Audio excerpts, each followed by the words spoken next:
Bienvenue à votre émission Confos Idées. Nous continuons nos études sur la famille. Cette semaine, nous allons discuter de la famille et nous aurons des paroles encourageantes afin de renforcer ce lien familial. Car la famille, c'est quelque chose d'indispensable pour chaque individu que nous sommes. Famille naturelle, famille recomposée, famille spirituelle, mais toujours le mot famille est là. Et nous allons discuter avec Carole, Marquis et Widjiz nous fera la prière. Seigneur, notre Dieu, nous voulons te remercier pour la possibilité que tu nous donnes encore une fois de partager ta parole avec nos amis internautes.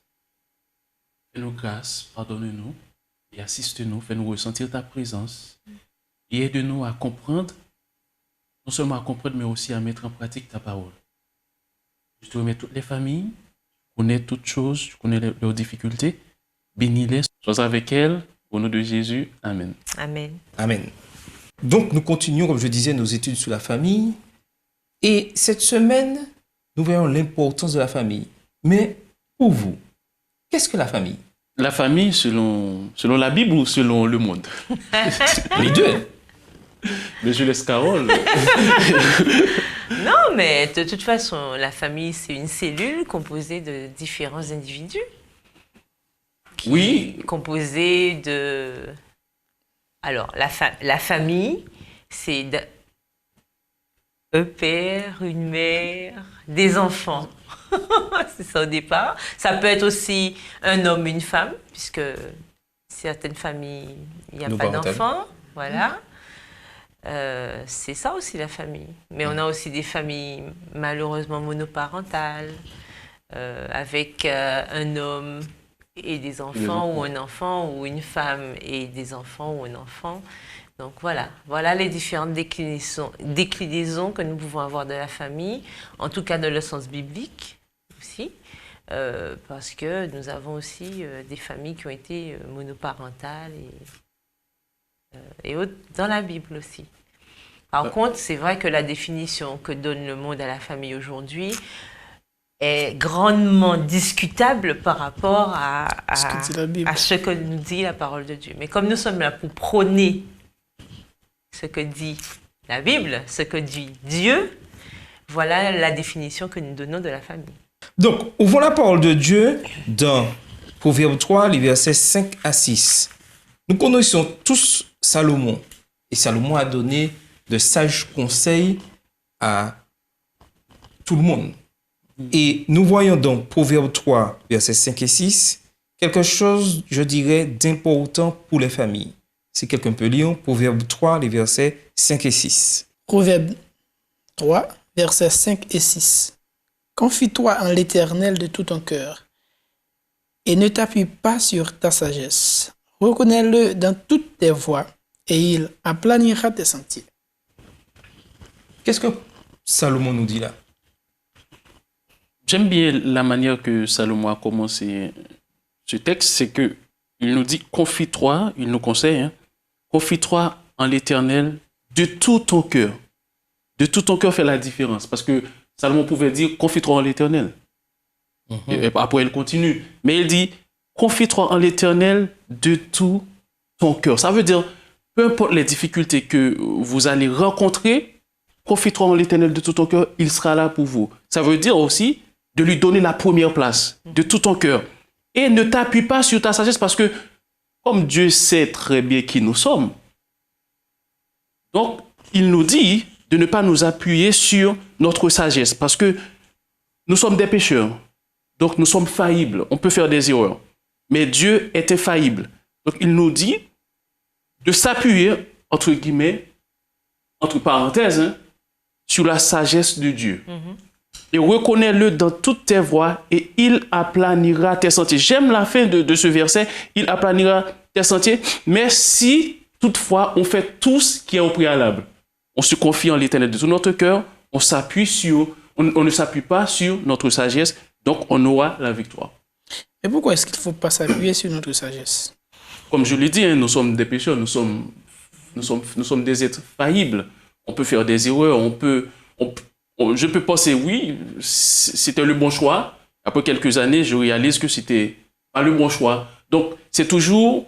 et la Bible nous encourage vraiment à faire Dieu totalement confiance. Confie-toi en l'Éternel de tout ton cœur. Tout ton cœur. De tout ton cœur, faire la différence. Et surtout aussi, notre sagesse, malheureusement, n'est pas fiable. Donc, comme notre sagesse n'est pas fiable, c'est vrai que nous avons une sagesse. On a l'exemple de Salomon d'ailleurs. S'il dit ça, il sait très bien de quoi il parle, puisqu'on sait que Salomon, il a demandé la sagesse à l'Éternel. C'est ça qu'il lui a demandé pour pouvoir bien guider le peuple. Mais on voit bien qu'une fois que Salomon ne s'est plus appuyé sur la sagesse de Dieu, mais sur la sienne, dans Ecclésiaste, il reprend et dit tout est vanité. Ouais. Parce qu'il s'est bien rendu compte qu'en faisant uniquement ce qui lui plaisait, et on connaît l'histoire de Salomon, ça n'a pas trop marché. Il s'est bien rendu compte qu'en conclusion, ce n'était pas une très bonne idée. Donc du coup, en s'appuyant sur l'Éternel, bien sûr, on a plus de chances d'éviter, en tout cas, autant que possible, des écueils qui peuvent nous être malheureusement fatals. En fait, ça, c'est un verset qui m'interpelle toujours. Parce que Salomon pouvait demander n'importe quoi à l'Éternel.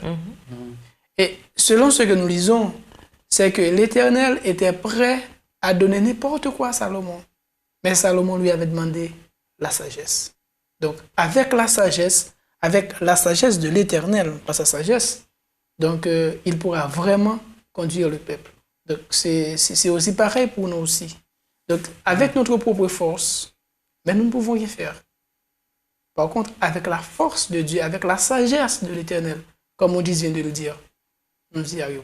Amen. Donc, si je comprends bien, si nous voulons des familles, je dirais, où il y a un épanouissement total, il est important que, avant même de fonder cette famille, avant même d'y aller, la première chose qu'il faut demander, c'est la sagesse de Dieu. Parce que de nous-mêmes, nous courons à l'échec. Donc, la réussite, je dirais, de bon climat familial passe par la sagesse, je dirais, individuelle que chacun demandera à Dieu. Et c'est la clé, je dirais, du succès. Mais aussi, ce qu'il faut noter, il faut que la personne qui veut la sagesse de Dieu reconnaisse qu'il n'a pas de sagesse. Et souvent, on ne reconnaît pas cela. Et c'est pourquoi Dieu ne peut pas nous accorder la sagesse. Il faut être un peu humble, reconnaître que, ah non, même si j'ai des diplômes, je n'ai pas la sagesse pour guider une église, une institution. J'ai besoin de Dieu. De la famille. Donc, même si j'ai tout ce qu'il faut, tous les diplômes qu'il faut, en psychologie, sur la famille, si je n'ai pas la sagesse de Dieu, je n'irai pas trop loin. Donc, il faut être un peu humble, reconnaître notre état et demander à Dieu de nous remplir de sa sagesse, de sa connaissance.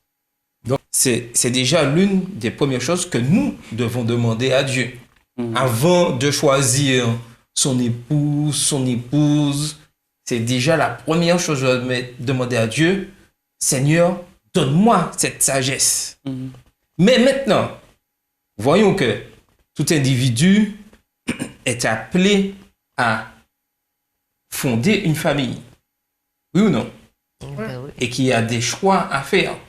Le premier choix est de choisir déjà la bonne personne. Alors, juste apporter un petit bémol à ce que tu disais, comme tu disais que tout individu est appelé à fonder une famille.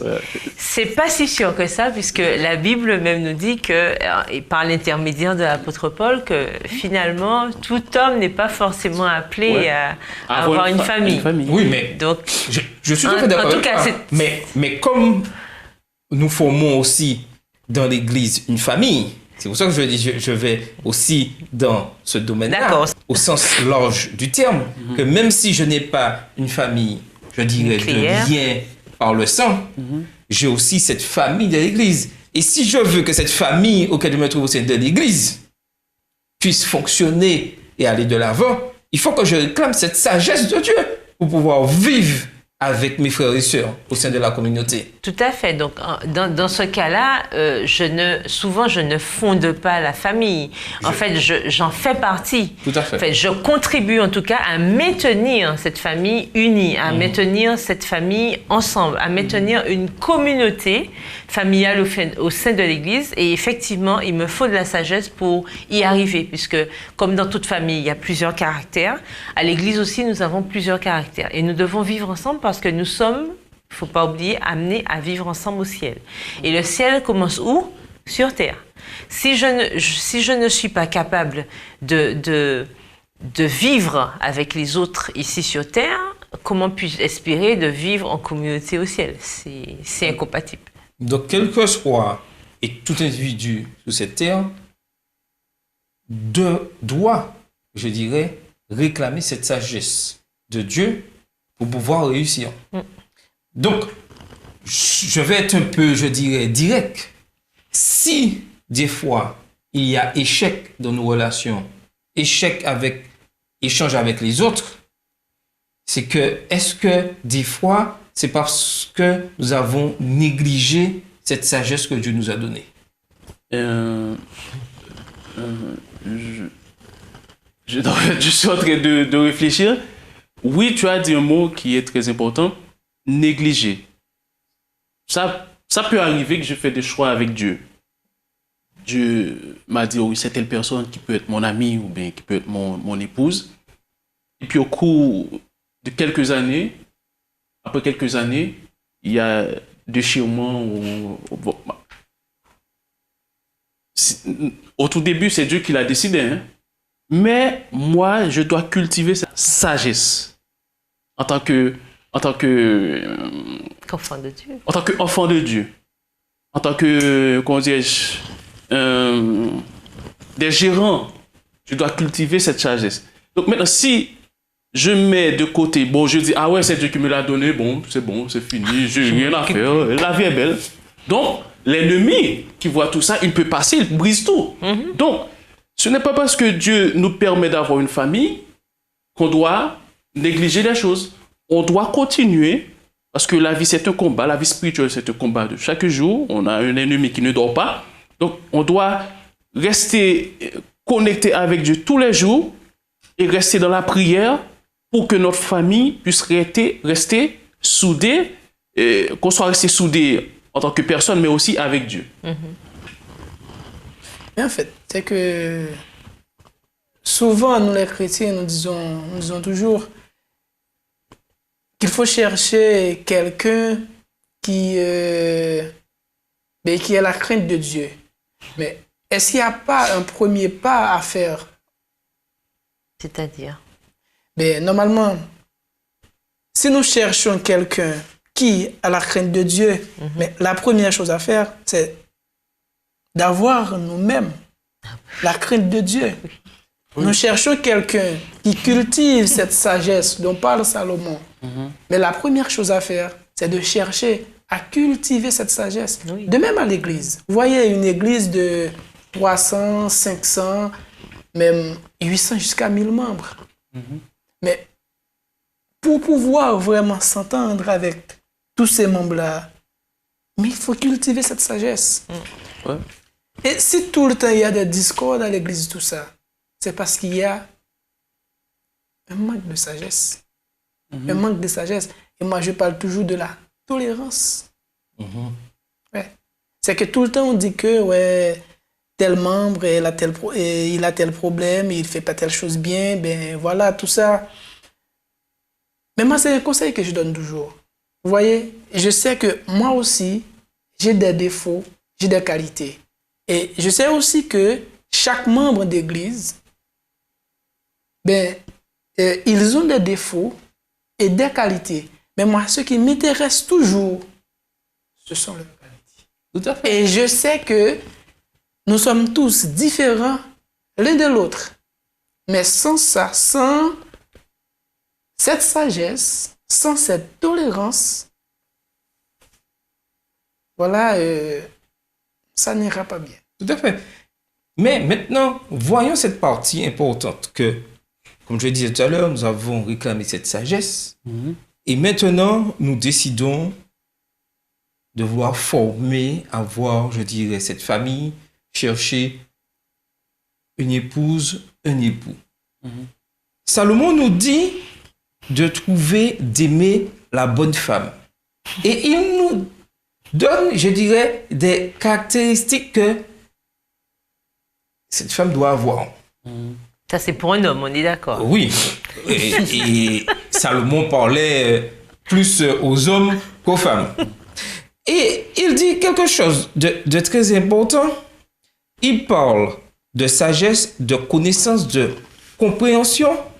Et il nous parle surtout de la femme, je dirais. La femme ne doit pas être querelleuse. Il place déjà un idéal. Pourquoi dire qu'il ne faut pas choisir une femme querelleuse? Parce que vivre avec une femme querelleuse, ça doit être pénible, enfin. Si on vit avec quelqu'un qui, matin, midi et soir, entre guillemets, nous prend la tête, si je peux m'exprimer ainsi, ben, si c'est quelqu'un qui cherche tout le temps la petite bête, qui cherche à nous embêter, ça ne peut pas faire un foyer heureux, épanoui.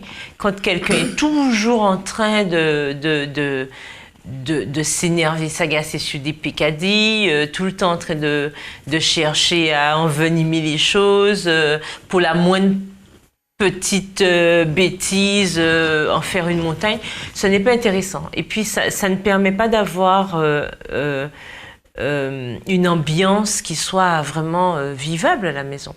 Enfin, ici, je suis entourée d'hommes sur le plateau, je ne sais pas ce qu'ils en pensent, mais auriez-vous aimé avoir une femme qui tout le temps, matin, midi et soir... Non, mais j'aime bien ce que tu dis. J'aime bien ce que tu dis. Mais je me dis que est-ce que ça veut dire que si une femme est querelleuse, c'est fini pour elle, elle n'aura pas de famille, elle ne va pas trouver de mari? Si elle ne se laisse pas transformer par Dieu, non. Donc, si je comprends bien, il y a quand même de l'espoir. Donc, le but de l'opération, c'est que même si je suis, entre guillemets, quelqu'un qui aime les querelles, par la sagesse de Dieu, je dois apprendre et accepter à corriger ceci et à supprimer, je dirais, cet esprit de querelle qui est en moi, afin de pouvoir être heureux dans une famille. Il dit mieux vaut. Donc ça ne veut pas dire qu'il y aura pas de femme querelleuse. Il dit mieux vaut. Ça veut dire que quand on est avec une femme querelleuse, c'est un petit peu plus difficile quand même d'avoir... Oui, est-ce que c'est réservé aux femmes? C'est ce que j'allais dire. C'est dans les deux sens. C'est ce que j'allais dire. C'est dans les deux sens, je pense, bien sûr. Salomon est un homme, donc il parle bien sûr par rapport aux femmes. Mais ça vaut aussi dans le sens contraire. Oui, c'est pas que pour les femmes. Non. Mais il y a des hommes vraiment qui aiment les querelles. Donc, qui cherchent la petite bête, vraiment. Mais je pense, si on cultive cette relation avec Dieu avant même de se mettre en relation avec quelqu'un, de se marier avec quelqu'un, Dieu va nous révéler et comment on doit être. Ce qu'il faut changer, ce qu'il faut enlever en nous pour pouvoir vivre une vie heureuse avec une femme ou avec un homme. Donc, c'est pas que quand je serai dans le foyer, et puis on va essayer de changer de tout corriger ça, corriger les choses. Ou sinon, c'est avant. Hein. Sinon, ce sera divorce après. Donc, c'est mieux, moi je dis c'est mieux que en tant que jeune, en tant que jeunes qui se préparent, les jeunes qui se préparent pour se marier, il faut demander à Dieu qu'est-ce qu'il y a en moi qui ne va pas, ou transforme-moi pour mon époux, transforme-moi pour mon épouse, afin qu'elle puisse se sentir mieux à côté de moi. Voilà. Donc il faut avoir cette sagesse pour demander à Dieu de nous révéler ce qui ne va pas dans notre vie. En fait, c'est que souvent nous ignorons le rôle et la force de la famille. Parce que la famille, elle est considérée comme l'unité fondamentale de la société. En fait, à l'église, nous voyons que nos églises sont comme ça, nos églises sont si froides. C'est parce que d'abord, le problème se pose à la maison. En fait, si tout allait bien à la maison, les églises ne seront pas comme ça. Ouais, c'est que lorsque nous cherchons, nous les hommes, nous cherchons une femme qui cultive, comme Salomon l'a bien décrit, qui cultive la discipline dans Proverbe 13, verset 24. Il y a aussi la chasteté, la vertu. Mais en cherchant tout ça chez une femme, mais nous devons aussi, nous les hommes, chercher à les cultiver d'abord. Bonne idée. Et c'est ça qui manque aujourd'hui. Et même, Salomon nous met en garde dans Proverbe 5 de ne pas aller chercher la femme d'autrui. Et aujourd'hui, on voit beaucoup cette culture disant que l'herbe est meilleure de l'autre côté. Disant que toutes les critiques, c'est à l'intérieur. Et Salomon nous met en garde contre l'extérieur où des femmes ont de belles paroles, des paroles trompeuses, ont une apparence, je dirais, et remplie de charme, mais au fond, il n'y a aucune pureté à l'intérieur. Et Salomon nous dit, cultive la femme que tu as chez toi. Entretiens la femme qui est avec toi. Entretiens l'époux qui est avec toi avant de vouloir chercher à aller ailleurs. Et aujourd'hui, ce qui fait tant de mal à nos familles, c'est que on regarde plus à l'extérieur et comme tu disais, on oublie de s'occuper de ce qui est à l'intérieur. Et je parlerai même de notre famille au sein, je dirais, de la communauté. Nous sommes entre frères et sœurs, mais nous voyons plus ceux qui sont à l'extérieur que ceux qui sont à l'intérieur. Et il faut de la même manière que nous puissions nous occuper. Et c'est ce que Dieu nous demande. Occupez-vous de ceux qui sont à l'intérieur, de là où vous êtes, famille, je dirais spirituelle, comme famille de sang. Et c'est là que lorsque nous comprendrons, nous mettrons en pratique les paroles de Salomon, que nous verrons ce changement que le Seigneur souhaite pour nos familles de sang et la famille de l'Église. Ce qu'il faut savoir aussi, hein, nous savons que l'Église est l'épouse de Dieu. Et est-ce que l'Église est parfaite? Non. L'Église n'est pas parfaite. Mais est-ce que Dieu dit, ça fait des années avec le peuple d'Israël, est-ce que Dieu dit, bon, écoutez, je vais vous laisser tomber, je vais prendre une autre, je vais voir ailleurs. Non, Dieu est passé avec nous. Donc, et c'est ce que Dieu demande à un époux. Quand Paul parle, c'est ce que Dieu demande à un époux. On doit être patient avec son épouse, et l'épouse aussi doit être patient avec son époux. C'est comme si on peut grandir là, je peux dire, ah oui, des années j'étais comme ça, mais mon épouse a fait un travail exceptionnel dans ma vie. Mon époux a fait un travail exceptionnel dans ma vie. Grâce à Dieu. Grâce à Dieu. Donc voilà, donc, moi je dis, c'est mieux de grandir, d'apprendre ensemble, au lieu de dire, bon, je vais regarder ailleurs. Mais ailleurs, c'est pas mieux. Hein? En tout cas. Ailleurs. C'est vrai, peut-être on va pas trouver les mêmes problèmes, mais il y a d'autres problèmes ailleurs. Parce que nous sommes tous des pécheurs, on a besoin de la grâce de Dieu. Voilà. Ce qu'il faut faire et cultiver, c'est demander à Dieu, Seigneur, accorde-moi la sagesse, la patience avec mon épouse. Et s'il te plaît, Seigneur, transforme-la pour moi. Ou bien l'épouse fait la même chose. C'est pas, je dis, bon, ok, bon, ça ne marche pas, écoutez. Au revoir. Au revoir. On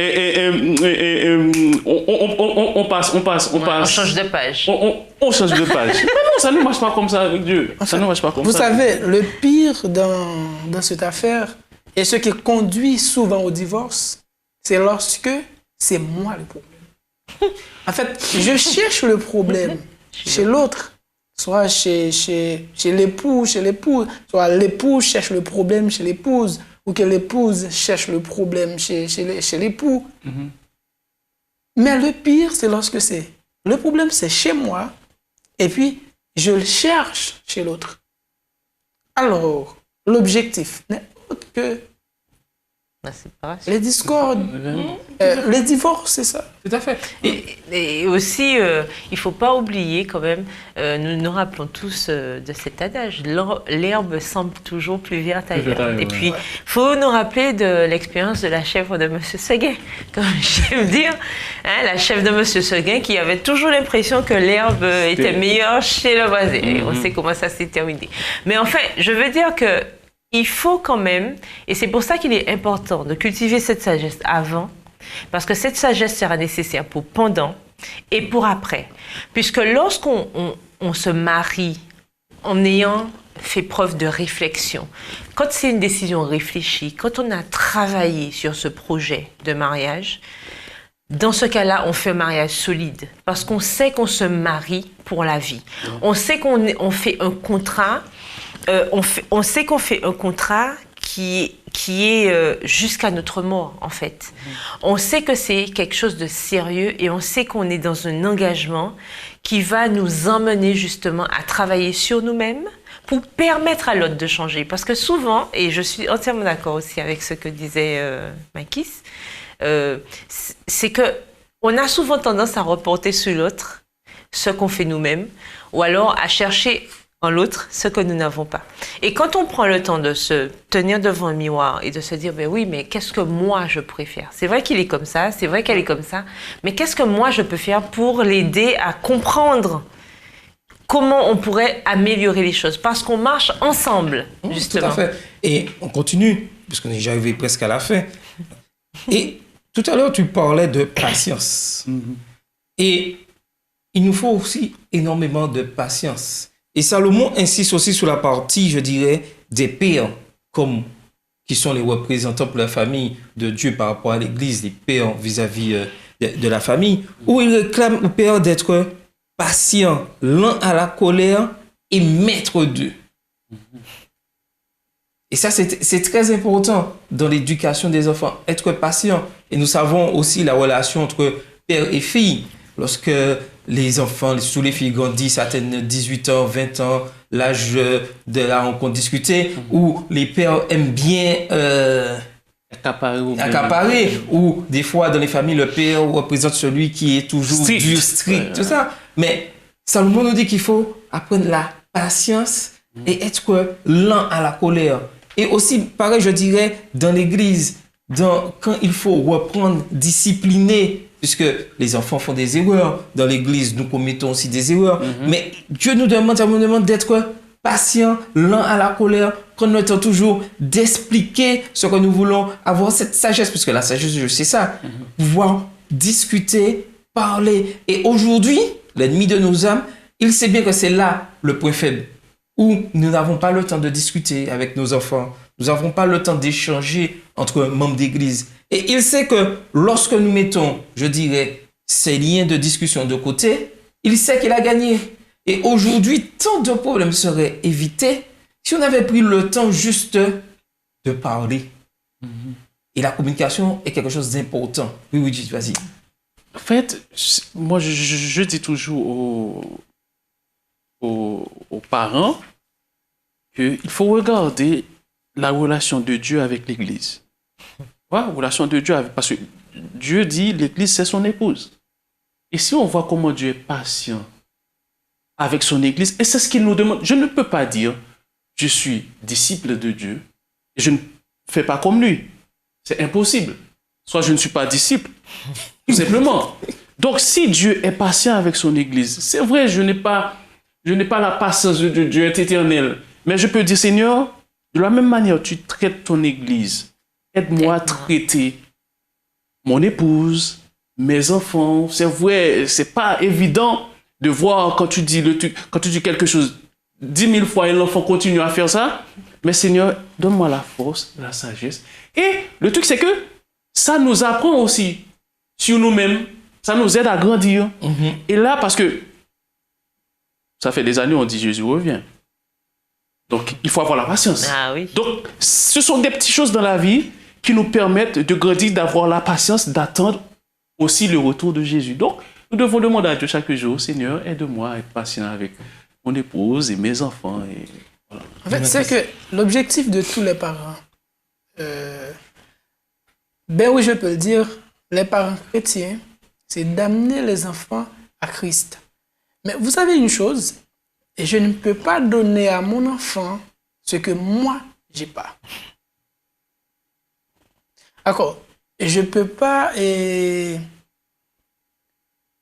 mon enfant à refléter l'image de Jésus si moi, je ne la reflète pas. Donc, c'est ça, tous les parents, les jeunes, les futurs parents qui nous écoutent là.